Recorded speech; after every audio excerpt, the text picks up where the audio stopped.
David Dunn, Professor of International Politics at the University of Birmingham. David, thanks very much for joining us. Appreciate you joining us on the News Hour.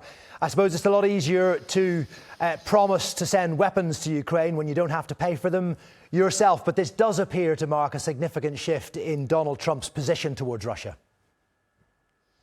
Yes, the fact that the Europeans are going to pay for it makes it easier politically for Trump to sell this to his base. But it is a significant change of tone and potentially in policy. For 5 months, the criticisms of Russia have been muted, and what we see now is a willingness to be more forthright in those criticisms, and crucially, the willingness to perhaps to try and change the calculations that the Russians are making by upping the supply of not only defensive weapons but potentially offensive weapons, because the Russians have calculated that they can run down the clock on the Biden arms that have been supplied to Ukraine, that eventually those weapons will run out, and that Russian calculation is that the Ukrainians would not get any more from the Republican-controlled Congress, and therefore they have been making no concessions whatsoever, and in fact have been sticking to their maximalist gains. So the Trump administration is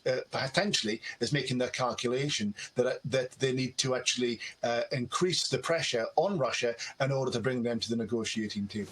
And do you think President Trump has calculated that if he does send offensive long-range weapons to Ukraine to strike targets inside Russia, then Vladimir Putin will not follow through on those repeated threats he's made in the past of using tactical nuclear weapons in response?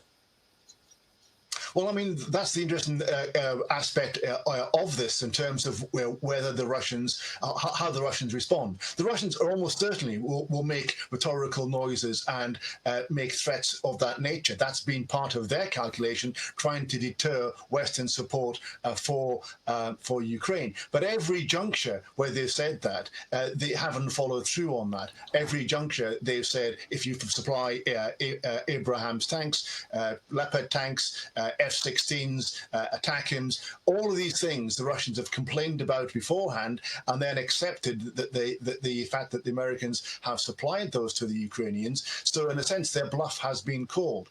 And certainly the Russians are making no concessions. That they've engaged in diplomacy, but they are sticking to their maximalist position, and therefore the Americans recognize the need to do something to try and get them to take these negotiations and contemplate an end to this war more seriously than they have done to this point. And briefly, David, we know that there are threats of secondary sanctions on Russia. Keith Kellogg, the US envoy, is in Ukraine today. What sort of shape is the Russian economy in right now? It has been hit with a series of sanctions before. But the Russian economy is doing rather well in terms of the fact that actually China and India, as you say, are continuing to buy cheap Russian oil at volume, and therefore the Russians, through the operation of their ghost fleet, have managed to get round many of the attempted strangleholds through sanctions that the international community have put on Russia. But the Graham bill, if it goes through, which has 82 senators supporting it, and if Trump comes through and agrees for that to be applied, could be a game changer. Secondary sanctions could make a huge difference. Good to talk to you today, David. Thanks very much indeed for joining us here on TRT World.